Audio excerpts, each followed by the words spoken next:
سر جھکانے سے نمازیں ادا نہیں ہوتی، دل جھکانا پڑتا ہے عبادت کے لیے۔ وہ جو مٹی کے گھر تھے سکون سے تر تھے، جب ہار جانے کا وقت ہو تب جیت جانے کا مزہ ہی کچھ اور ہوتا ہے۔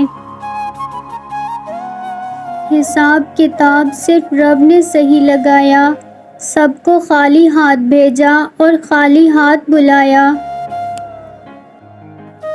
رسول اللہ صلی اللہ علیہ وآلہ وسلم نے ارشاد فرمایا، دعا کرتے وقت چھینک آنا سعادت مندی ہے۔ جیتنے کا مزہ تب آتا ہے جب ساری دنیا تمہارے ہارنے کا انتظار کر رہی ہو اور تمہارا رب تمہیں کامیاب کرے۔ اللہ سے مانگ کر نہیں روتے، اللہ سے رو کر مانگتے ہیں۔ ایک پتھر کی بھی تقدیر سنور سکتی ہے، شرط یہ ہے کہ سلیقے سے تراشا جائے۔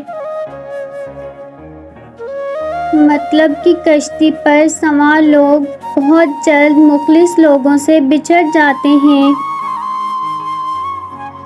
اچھی یادیں دراصل وہ لمحات ہوتی ہیں جنہیں ہم پوری طرح جیتے ہیں۔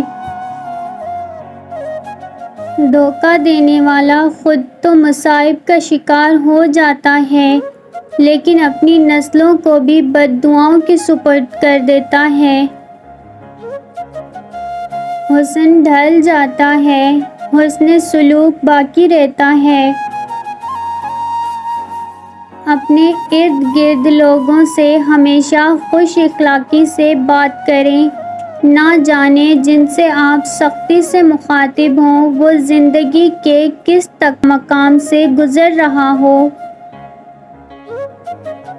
چڑیوں کی طرح ہم بھی شجر چھوڑ جائیں گے، ترسیں گے لوگ پھر کبھی ہمارے شور کو۔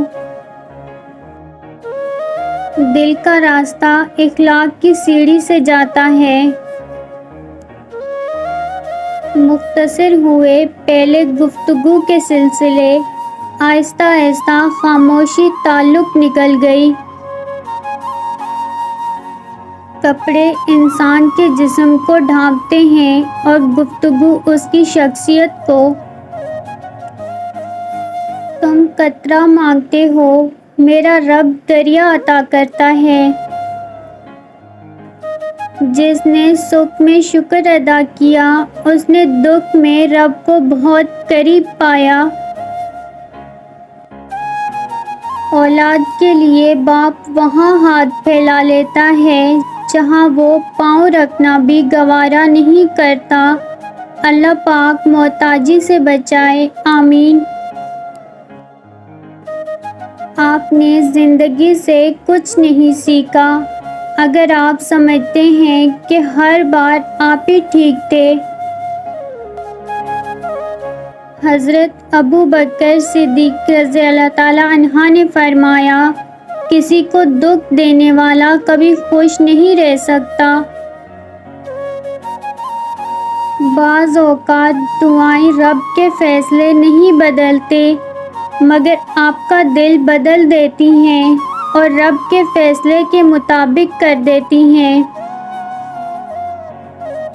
خبردار، کسی احمق کی دوستی اختیار نہ کرنا کہ تمہیں فائدہ بھی پہنچانا چاہے گا تو نقصان پہنچا دے گا۔